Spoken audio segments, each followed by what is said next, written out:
On February 18th, 2021, I released the video New Account to Max Account in Minutes, 100,000 Coins Spending Spree, which is basically a video of me taking a brand new account and maxing it in one sitting. This was not only a great video because you got to see me spend a lot of money in the game, it is also a good indicator of how many coins it takes to max a team from the beginning. But the problem is, this video was made when you used to get a legendary coach by releasing a legendary player. And along with that came a coaching nerf as well as an increase to player pricing, ultimately limiting the progress for Dream League Soccer players. Currently in the game, as of recording this, players receive a rare coach upon releasing a legendary player, 2 common coaches when releasing a rare player, and 1 common coach when releasing a common player. Before these changes, the best way to upgrade your team with coaches was to buy a legendary player, then release them for a legendary coach, but now that's changed. So what is the best method for coaching in October of 2021? I will attempt to answer that in this video. Hit subscribe if you haven't already.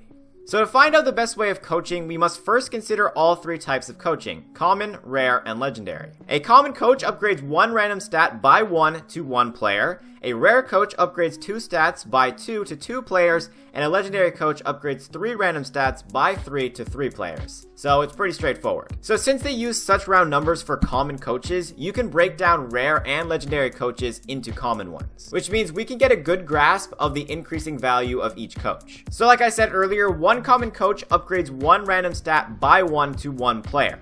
So the net increase would be 1 stat. A rare coach upgrades 2 stats by 2 to 2 players. So that means we get a net increase in the stats of 8. 4 to each player, which would mean that 1 rare coach is equivalent to using 8 common coaches. Now, using the same logic for a legendary coach, that would mean a legendary coach is worth 27 common coaches. It's like it uses 9 common coaches for 3 players. 1 legendary coach is also 3.375 rare coaches, if you were wondering. So now that we can compare the value of each coach, we can look at the prices of each coach to determine which is the best to use. We can also use this data to find out how many of each type of coach it takes to upgrade 1 maxed player. Now, this doesn't affect the most efficient way to coach, but I still think this is pretty interesting, and we'll use this data later in the video. So from my recent signing and maxing video with the coach's nerf in effect, we can gather some data. In that video, I did not exclusively use 1 type of coach to max a player. However, each coach increases a certain number of stats by a certain number, so we can use the total increased stats from the max card versus the base card to calculate how many coaches we need. In that video, Harry Kane's stats increased by a total of 80, Immobile's stats increased by 87, and Insigne's increased by 85. Some of Kane's stats upgraded to 100, which is most likely why his number was lower than the others. If we use the average of 84 stats that will increase per max player, it would take, if we use the expected value for breakthroughs, 80 common coaches, 10 rare coaches, 20 for 2 players, and 2.92 legendary coaches, about 9 for 3 players. Ever since they nerfed all the coaches to increase your stats less, it takes you 80 common coaches to upgrade 1 max player. That's insane. Like, who even gets 80 common coaches? Like, who's gonna use common coaches? Just use rares or legendaries. It goes way faster. I think overall coaching is kind of impossible at the current state we're in, which is kind of saddening a little bit. But anyway, let's just move on. So now that we went through the value of each coach compared to each other, let's see how much each coach costs. Here are 2 tables showing the cost in either coins or gems for every method of getting coaches. Now, the gems are really easy to note down as their price is static and they don't change. However, the coin price can vary by which player you decide to buy and release from the transfer market. I also took into account that when your team overall is high, the only commons that show up in the transfers are 70 overall, and the defenders cost 610 coins. Now, an alternate method is to use a common scout.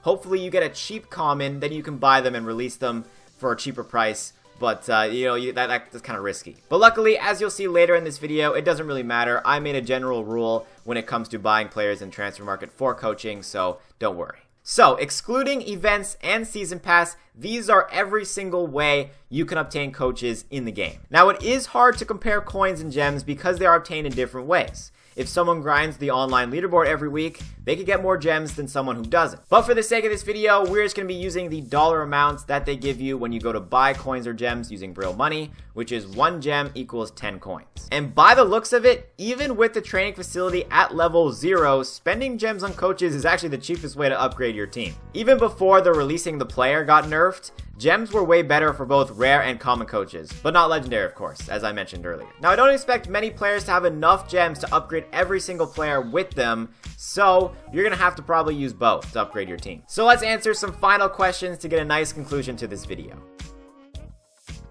There are only 3 methods of getting coaches using coins, either releasing a common, a rare, or a legendary player. However, like I said earlier, 1 rare coach equals 8 common coaches without using breakthrough.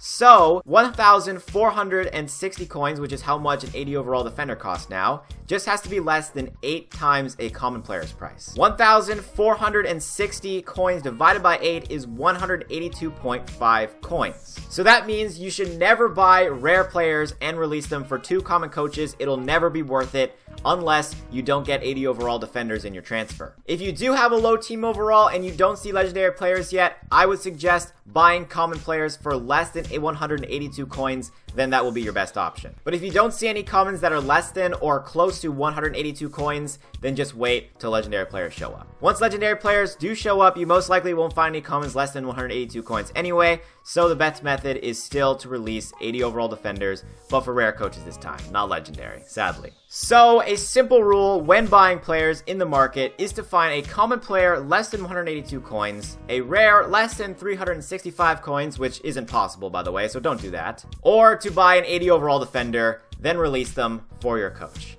There's your rule. So now we know how to spend your coins. How do you spend your gems? The first question we need to answer is whether or not upgrading your training facility is actually worth it in the long run since they reduce the price of coaching. When graphing the number of gems spent on the y-axis versus the number of coaches bought on the x-axis, we can get the following results. After buying 20 legendary coaches using gems, having a level 5 fully upgraded training facility is actually the best option. But are we going to buy more than 20 legendary coaches to make it worth it? From our table above, it takes about 3 legendary coaches to max 1 legendary player. So assuming you have 15 players to be maxed out, not including your goalkeeper, you'll need 45 legendary coaches. So if you're hesitant to upgrade your training facility because you think you'll need to save gems for coaches later, trust me, upgrade your training facility. It'll make the coaches cheaper, and in the long run, it'll be cheaper for you. But if you do think you are going to upgrade your team mostly with coins, then don't do it. Upgrade to like level 2, that's probably better. Now, which coach do I buy with my gems? And honestly, it's the obvious answer. Common coaches start off on 25 gems, rare coaches are 75 gems, which means they're at 3 times the price of a common,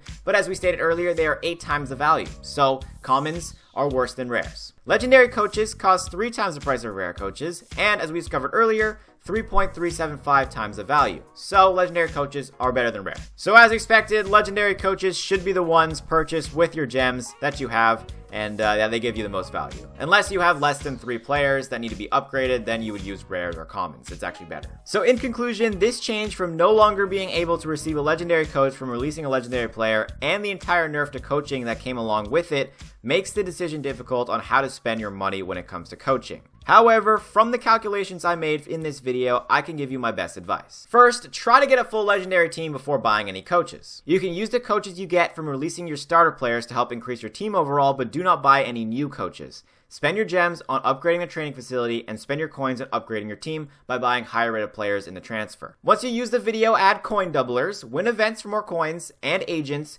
your training facility is now level 5, and you have a full legendary team that you want to upgrade, start buying coaches. Buy as many legendary coaches for 157 gems when you have enough, then buy 80 overall defenders and release them for rare coaches with your coins. Eventually, using this method, you will get your max team that you've always wanted.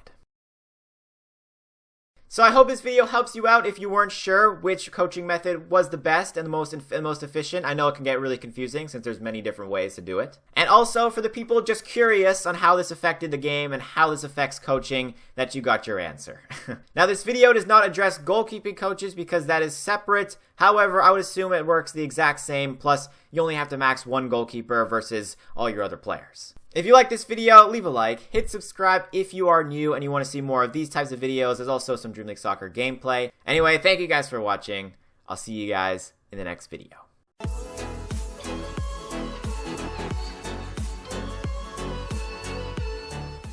Also, if you have any more Dream League Soccer related questions, you can leave them in the comments down below and maybe I'll do a future video on it.